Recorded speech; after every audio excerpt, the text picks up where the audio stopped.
Like sands through the hourglass as the Bobcats turn. It's Locked On Sunbelt. You are Locked On Sunbelt, your daily podcast on the Sunbelt Conference, part of the Locked On Podcast Network, your team every day.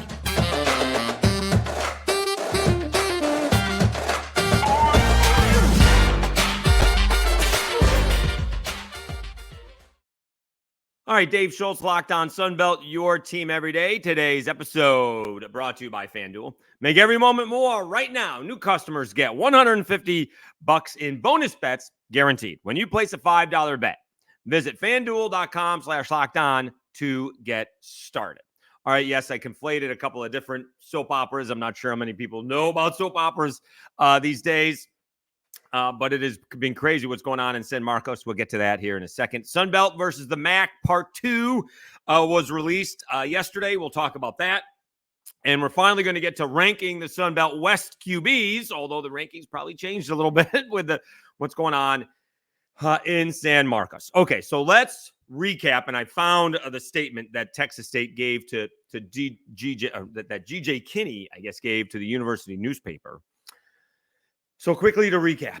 All right. So where are we? About 10 days ago, Jayden de Laura is settles, so 11 days ago, something like that. Like it was on a Thursday. Jayden de Laura settles a civil lawsuit.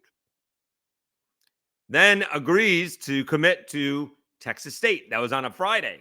Well, on Monday, something along those lines, TJ Finley is out. And he's in the transfer portal. Side note, TJ Finley has officially committed to Western Kentucky. All right, so the question was at the time, why did this happen? It felt like, at the time, it felt like a chicken and egg situation. Which came first, right? Did Jayden de Laura transfer in because Finley was transferring out? Or did Finley transfer out because Jayden de Laura was transferring in? And it feels like it's the latter. That's basically what it was. TJ Finley didn't know anything about Jayden de Laura and decided, for whatever reason, he needed to move on. All right. Now, having some of that whole played out, as we mentioned, has to be on TJ Finley a little bit because he took his sweet time making a decision. If he wakes up January 6th and decides at the transfer portal, what's GJ Kinney supposed to do? Right? Needs to have a quarterback. Malik Hornsby's already out. He's transferring to Arkansas State, switching positions. Okay. Also, Malik Hornsby came in to be the starting quarterback. Then they went and got TJ Finley. Remember that one, too. That was a little bit odd. All right, but the difference there was Malik was behind KJ Jefferson and was younger, had a lot more eligibility left to grow. So if he sat a year, not the worst thing, but obviously he didn't want to sit anymore. All right, so now we're at this spot where Jayden de Laura is in, TJ Finley is out. Then the whole story about the Jayden de Laura civil case got mentioned. And here is the statement. This was to the University Star. That's the campus newspaper. Statement from Texas State head coach GJ Kinney. First, Jayden never pled guilty or was convicted for criminal charges, and he recently settled a civil case from an incident that occurred in 2018 when he was a minor in the state of Hawaii. Quote, during the recruitment process, our coaching staff visited with several of Jayden's former coaches and his two previous schools, Washington State and University of Arizona, as well as others that know him closely. Each person not only spoke highly of his character, but how he has developed into a man he is today. We also have Craig Stutzman, wide receivers coach, passing game coordinator on our coaching staff, who knows Jayden closely as they are from the same hometown in Hawaii. Coach Stutzman has seen his character firsthand in multiple places at different points in Jayden's life. Based on all of this background, we are confident Jayden will be a positive representation of a Bobcat, and we look forward to him serving as a leader to his teammates and for our program. Okay, so that was put out when all the civil mess came out and reported by the University Star. All right, what I didn't know, and you read the newspaper, and either University Star or others, he also had a DUI at Washington State. So he's had his off-the-field issues. So now we're up to that point. Don't know what's going on in San Marcos. What happens on Monday? San Jose State football welcomes home Craig Stutzman, offensive coordinator, quarterbacks coach. Oops. So the one coach that GJ Kinney pointed out was vouching for Jayden de Laura isn't there anymore. Now, I kind of thought when I first saw the posting, again, is this a chicken and egg thing? Like, maybe you need to leave because the flack we're getting for Jayden de Laura. But no, he got promoted. He got to be offensive coordinator. He went from wide receivers coach, right, to wide receivers coach, passing game coordinator, to offensive coordinator, quarterbacks coach. So he probably got a raise and promoted. And that doesn't stop from what's going on in San Marcos. It's going to be interesting. Spring football is going to be interesting. They got to get their story straight. And again, we mentioned this. Jayden de Laura's got to be perfect. And I live my life vicariously through the West Wing. And towards the end, President Bartlett let nonviolent drug users out of jail. And he met the sister. Her brother was the lobbying group, I guess, trying to get the president to do this. And the president said, she goes, and I don't know how I can ever repay you. Oh, yes, you can. You need to live your life and, use the second chance that's been given to you, because not only do you hurt yourself and all the others that, won't get that second chance, but you hurt me too. So you got to do it for you. You got to do it for all the people that deserve a second chance, and you can't let me down. Okay. And that's what I got to believe GJ Kinney has told to Jayden de Laura. First of all, you got to get him out there doing some, public service community work. Let's go. All right. You've got, I presume, 2 months before spring ball starts. Let's get him out in the community. It could even be, doing things for, violence against women. He needs to get out there. He needs to show a public face. He needs to be out there and get out, sorry to put it this way, set the narrative or, change the narrative that it's not all bad. Because right now, all they know at Texas State about Jayden de Laura is he had one good year at Washington State, and it was a pretty good year. And he got hurt again in his year at Arizona, but they know he settled a civil lawsuit, and some of the details are graphic, and he got a DUI. That's what they know about Jayden de Laura. He's got to get out and change that narrative. He's got 2 months to make what is now a second impression, right? The first impression, excuse me again, itching. The first impression hasn't been good, and nobody really knows Jayden de Laura. So he needs to get out there, sign some autographs, meet people in San Marcos, and try and change the narrative. And if he slips up one time, and I'm talking, it doesn't have to be nearly as serious as what he settled and what he was accused of with the DUI. Like, he can't skip a class, and I have no idea what his class routine is, right? Is he pulling a Joe Burrow where he can just do his classes remotely from, from his apartment? He needs to be sitting in the front row. He needs to go to every class. He needs to be beyond reproach. So that's what I would do if I was GJ Kinney. How do I turn this narrative around? We got to get him out there, and we got to get people to meet him. And, the thing he was accused of, that's not a mistake. That's bad. All right. The DUI, also bad, but that happens more than it should, right? Especially with college kids. So we will see. We have not been a day where we have not had some news in the Sun Belt, and it continues to turn.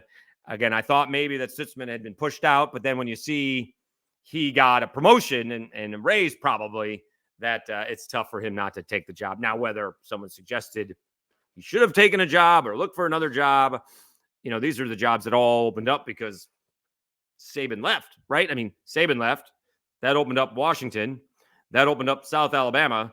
That opened up Arizona. And that opened up San Jose. It's one domino.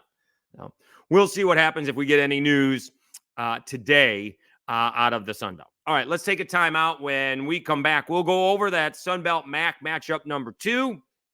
Some seems to be even, some doesn't seem to necessarily be even.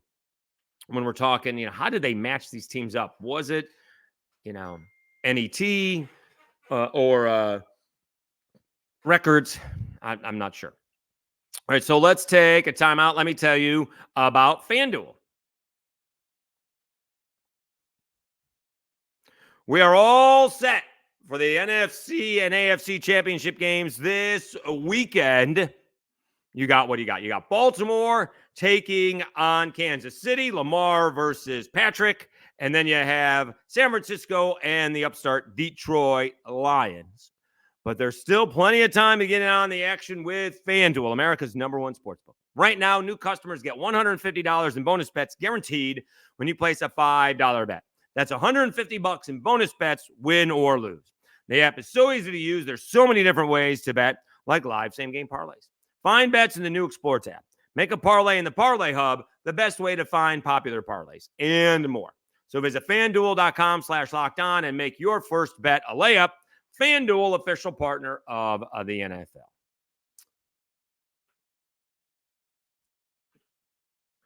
We did have some crazy endings. Dave Schultz, Locked On Sunbelt, your team every day. Right? Karl Anthony Towns had a huge ball game, and the T-Wolves lost to the Hornets. Ouch. And McNeese, I presume McNeese was a favorite yesterday against Corpus Christi. Corpus Christi, I don't think I've ever seen this. Started the second half on a 17-0 run, which was like a 20-0 run going back to the first half, and they lost. Also never seen this. McNeese misses 6 of 8 free throws down the stretch. Didn't get one. Got 2 offensive rebounds. Off a missed free throw, of course. That would have tied the game, and they win in regulation. That was an insane ball game as you've ever seen. All right. And Will Wade continues to do a great job at McNeese. Whatever you think of Will Wade, the man can coach. They got it. They're 16-2 and have won 12 straight. They have been phenomenal. I'm still not happy that I did not take McNeese over Michigan. We're not talking about that anymore. All right, let's check the Sun Belt versus MAC matchup. Let's run down these real quickly. So you got Toledo against App. That seems pretty good. Ohio versus Arkansas State. You have Buffalo at Georgia Southern. Should mention the first go around, the Sun Belt was at the MAC. This go around, it's the MAC at the Sun Belt. So all the Sun Belt teams are at home. Miami of Ohio is at Georgia State. I believe that's Akron is at JMU. Bowling Green taking on the Cajuns. ULM hosting Eastern Michigan. ODU hosting Central Michigan. South Alabama taking on Northern Illinois. You do have Southern Miss taking on Western Michigan. The Bobcats taking on, I got to figure out who that is, the Cardinals of some sort. And is that Illinois State? Are they in the MAC? No. That's the NBC. Let me see.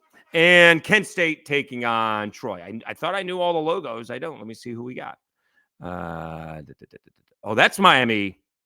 Oh, you got Ball State. Okay, so that's Ball State. Sorry. Okay. Well, I mean, you got the Red Hawks and the Cardinals. Let's see what those logos look like. Are they any different? Well, Miami's an M and Ball State's a Cardinal. Okay. So Toledo and App State, that's pretty good, right? Toledo is 5-1, 11-7 in the conference. They're atop the conference basically. App State 6-1, a little bit better regular season record overall, 15-4. All right, so that's pretty good. All right, then you have Ohio and Arkansas State. Let's see where that is. So Arkansas State's better than their regular season record. So Ohio is in the middle of the conference. They're 3-3, 9-9 overall. That's not bad. Arkansas State's 4-3, and they're approaching 500 after starting about, I think, 4 games under 500. So that's not bad. Buffalo, the Buffalo Bulls taking on Georgia Southern. Let's see here. Buffalo is at the bottom. Buffalo is not any good. They're bad. They're 2-15 overall, 1-4 in the conference. One of those teams that I don't think has covered very much this year. And I mean, that's a good matchup, I guess, for Georgia Southern. Georgia Southern, not an, just an awful overall record. at 4-15, but they're 4-3 in the conference. Guys that are doing the power rankings don't want to give them any credit for beating the teams, that they've beaten, and they're still not as high as they should be in the power rankings. Not sure what that we have against Georgia Southern. Let's see here. JMU taking on Akron. That's pretty good, right? Those are they're at the top. Akron 6-0 in the conference, 14-4 overall. JMU, though they've lost a couple, they're 17-2, 5-2. Generally considered the best team, although they did lose to App State. So, all right. This one was a little bit interesting. The Cajuns are hosting Bowling Green. All right. The Cajuns, right? They've rattled off 3 in a row. They're 11-8 overall. They've rattled off 3 wins in a row. They could absolutely be on an 8-game winning streak when they take on Bowling Green. Now, Bob Marlin said in his presser yesterday, it's not just going to happen. We have to actually go out and win it. But they'll be favored in every single game. That doesn't mean they're wins, but they should win all of these next 5 home games. So they could be on an 8-game winning streak when Bowling Green comes to town. So it may look a little bit different now. But again, the Cajuns are 4-3, 11-8 overall. Bowling Green's 5-1, 14-4. How did that happen? How did the Cajuns get Bowling Green? One of the better teams in the conference. Again, I don't know if Bowling Green's going to fall, but the Cajuns may find themselves. The Cajuns may very well find themselves. If the Cajuns are 9-3, they're very well going to be in the top of the conference. I don't know about the top, but they'll certainly be. I'm going to guess they will be in the top 3. So that may not make a difference at that point in time. All right, let's quickly check out the rest of the matchups. Eastern at ULM. ULM came up with their first win in the conference over the weekend in a win over ODU, taking on Central. South Alabama, they're better than we think they are. And that was they played one of their worst games that I've seen recently against the Cajuns. The Cajuns really gave them issues, especially defensively with the token pressure. They're taking on Northern Illinois. Let's see here. Northern Illinois, they're awful. 0-5 in the conference, 6-11 overall. So that seems like a good matchup for South Alabama. Southern Miss is taking on Western Michigan. So Southern Miss is at the top. They're towards the top, 5-2 overall. And they're doing it. They got a couple of wins without Curbelo or Victor Hart. They could be back this week. They are 5-2, 11-8 overall. And what we say, they're taking on Western. Western's right there. They're not good. They kind of have like an Arkansas State, Georgia Southern record. They're 4-2 in the conference, but 7-11 overall. So that's not awful. And quickly, you do have Texas State taking on Ball State, Kent State taking on Troy. Let's see here. Kent State is, Kent State's 2-4, and they're 9-9 overall. And they're taking on Troy. Troy's 5-2 in the conference, 11-8 overall. So the 11-8 is not a whole lot different than the 9-9. But Troy had been 5-0. They've lost 2 in a row on the road. So some teams got some breaks, and South apparently got a break. Some were very evenly matched, and the Cajuns took one on the chin. Again, it could be very different. And no one's going to complain if the Cajuns are 9-3 or even 8-4 and are hosting Bowling Green, who may have a couple more wins than they do. No, you're not going to hear it from me. All right. They should if they are 9-3, I don't care what Bowling Green's record is. The Cajuns will be favored at home. Whether they win or not is a different story, but they'll certainly be favored at home if they're carrying a 9-3, 8-4 record into that ball game. And so that was the week that there were no ball games. They have those 5 straight games. And I said yesterday, it's kind of odd that they're off for a week, but that's the MAC game. So in the middle of maybe right before the Super Bowl? Saturday, February 10th. So it is the day before the Super Bowl. All right. All right, let's take a time out. Let's rank these Sun Belt West quarterbacks. I'm not sure how controversial these will be. Got some new ones. Got some guys that are returning from injury. And obviously, We have the Jaden Delora saga. All right, so let's take a time out. We will come back and rank the Sun Belt West quarterbacks on Lockdown Sun Belt, your team, every day. All right, we continue to grow. We got over 1,100 subscribers. Really appreciate it. People throughout the conference are starting to watch, so appreciate Kef Chardello retweeting him watching it. So he does a great job covering Texas State, and you got to watch his podcast, Win Now or Get Bent. We are lining up some coaches, hopefully some new ones, right, over at JMU and Troy, and hopefully South Alabama will be joining us. We are heading, at least that's the plan.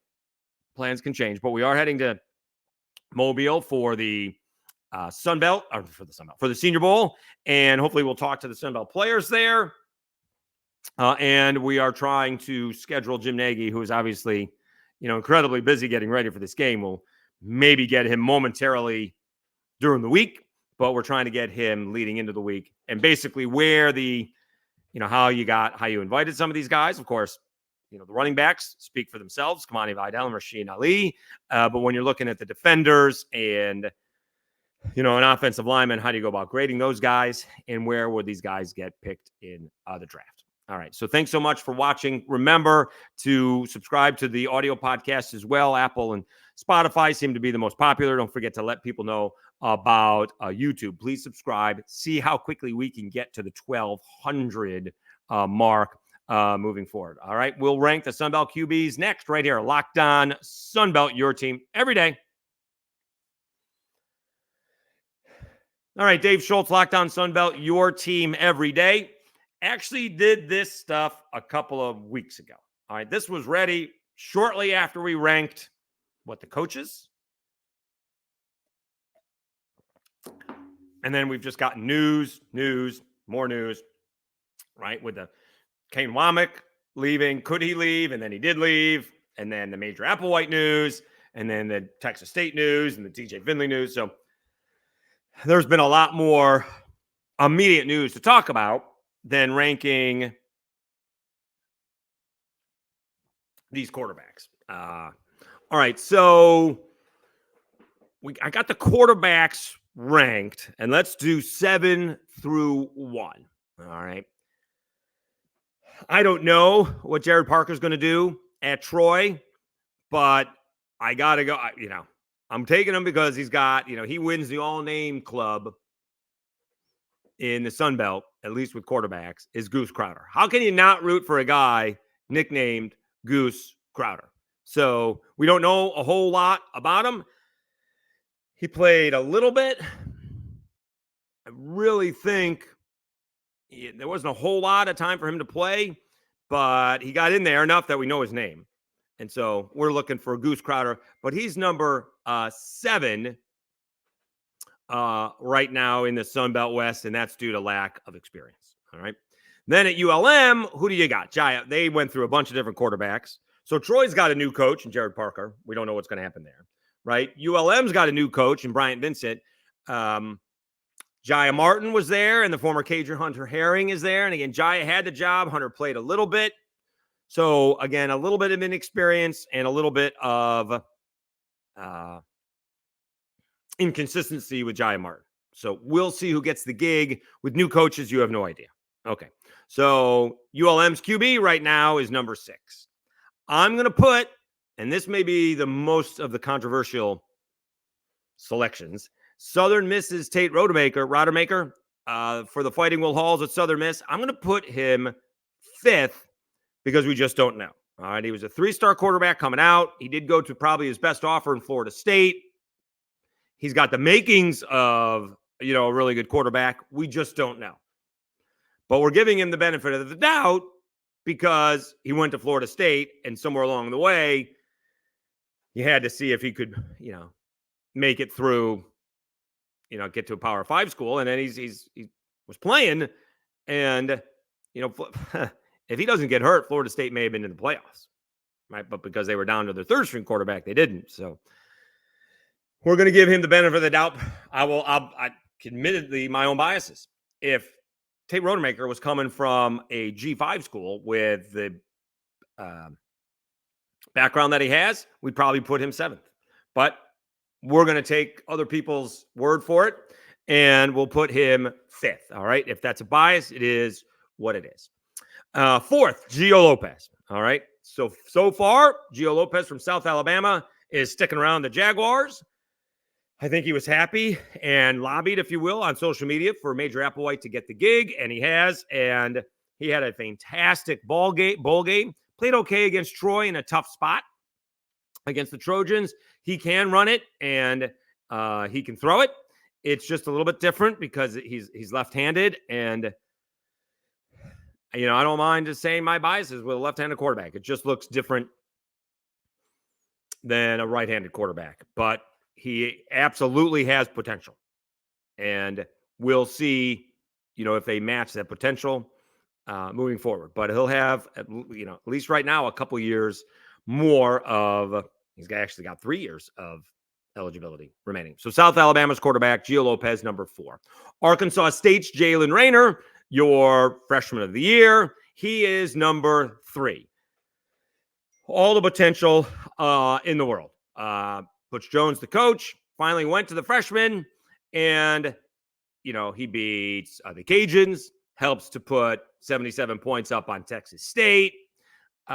I personally would have forced him to throw the ball a little bit more pressure when the Cajuns played him. I don't think they had a really good defensive game plan against him. And I still think he can improve with the passing game, but he can throw the football and is an outstanding runner. Needs to, like all quarterbacks, needs to know when to give up on the play, and knowing that a kick is good, either a field goal or a punt, compared to a sack or turnover. So I still have Jalen Rayner number 3. All right. Now, number 2, maybe this is controversial, Jayden de Laura. Okay. He comes in with some of the most experience out of all the quarterbacks, right? He played a full season at Washington State, like 3,600 yards, 25 touchdowns, and I had it here. 25 touchdowns and like 13 interceptions. He had, and that's a Power 5, Washington State or not, and then was off to a pretty good start with Arizona last year before he got hurt. So I'm going to put Jayden de Laura number 2. And again, biases. If he probably didn't have some of that off the field issues, he'd be number 1. I'm going to put Ben Woldridge number 1. And that's with a big asterisk, right? He can be. Needs to stay healthy. Hasn't stayed healthy most of his career. That was the one thing that we were wondering about last year about the Cajuns. Although it had been decided, he'd never really done it. He'd never been the guy, and he hasn't been the guy to finish the whole year yet. So we'll see. Zeon Christ has moved on. He's at Houston. You do have Chandler Fields back. I still think it'll be Ben Woldridge, and I think Chandler Fields knows that, which is okay. But those are my top guys in the Sun Belt West. Again, probably if Jayden de Laura didn't have the off-the-field issues, I'd probably have him number 1. But I got him number 2. So number 1 is Ben Woldridge for the Cajuns. Texas State's Jayden de Laura is number 2. Arkansas State's Jalen Rayner, number 3. South Alabama's Gio Lopez, number 4. Southern Miss, Tate Rodemaker, number 5. ULM, either Jaya Martin or Hunter Herring, number 6. And Troy's Goose Crowder, who may be my favorite quarterback, just based on the name, is number 7. That is the way too early Sun Belt QB West rankings. We'll see how that changes throughout the year. Thanks so much for tuning in to Locked On Sunbelt. Appreciate all the support. We will be back tomorrow to preview the basketball action happening on Wednesday. Again, I'm your host, Dave Schultz, and you've been watching and listening to Locked On Sunbelt, your team every day.